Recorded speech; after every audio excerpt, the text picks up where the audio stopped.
አቤት ሙቀት! አቤት ሙቀት! አቤት ሙቀት! የሙቀት አለ ጨረሰን። ኳታር ሙቀት እኮ ጨረሰን። ዱባይ ሄዳለሁ፣ ኳታር ሄዳለሁ። ሀገሬ እንዲህ ነው ትላላችሁ። አባቴ እብድ እንኳን የለም በእግሩ አንድም ይሄ ሰው የለም። ይኸው መንገዱ ላይ የሚገርማችሁ ነገር ይኸው አንድ በእግር ነው ሰው። እሺ የሙቀቱን ብዛት ተመለከቱት ሀቢቢ።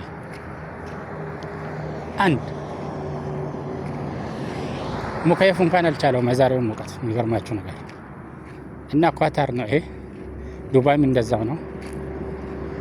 ወፍ የለም ወላ ውሻ ወላ ወፍ።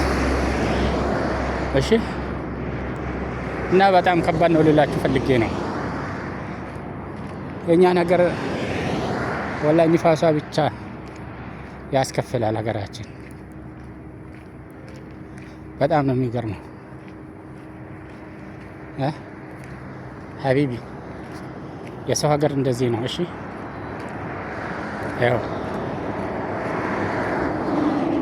በመኪና እንኳን ለመሄድ ሰው ጨንቆት ማለት ነው። በጣም ነው በመኪና ራሱ ይከብዳል ሙቀት። እሺ አይደለም በእግር ለመራመድ። እኔ ያው ግድ ሆኖብኝ 30 ሰዓት ደርሶብኝ መስጂድ እየሄድኩ ነው። እንግዲህ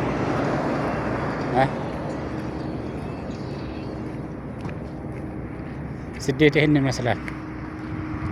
ሀገራችን 5 ፍየልና 5 በግ ገዝቶ 10 ዶሮ ማርባት ይሻላል። በቃ እነዚህን ይዞ መንከባከብ ነው የሚሻለው።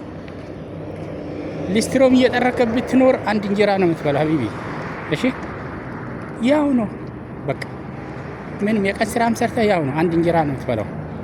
ስደትን ወጥተህ ብታመጣው አንድ እንጀራ ነው የምትበላው። እሺ ምንም ያው ነው። ለፍታ ያው ነው። ሺህ ዓመታት ኖረው። ነገር ግን ሙቀት ባይኖር እሺ ኦኬ። ግን ይሄ ሙቀቱ ነው ያው እነዚህ አሁን ሙቀቱ እንትን ብላቸው ነው ቆሙት። እና አላብዛባችሁ ሀቢቢ፣ ከባድ ነው ይላቸዋለሁ የሰው ሀገር ሙቀት። ዱባይ፣ ኳታር፣ ሳውዲ ይሄ 3 ሀገር ሙቀታቸው በተለይ በአሁን ሰዓት ኳታር ወደ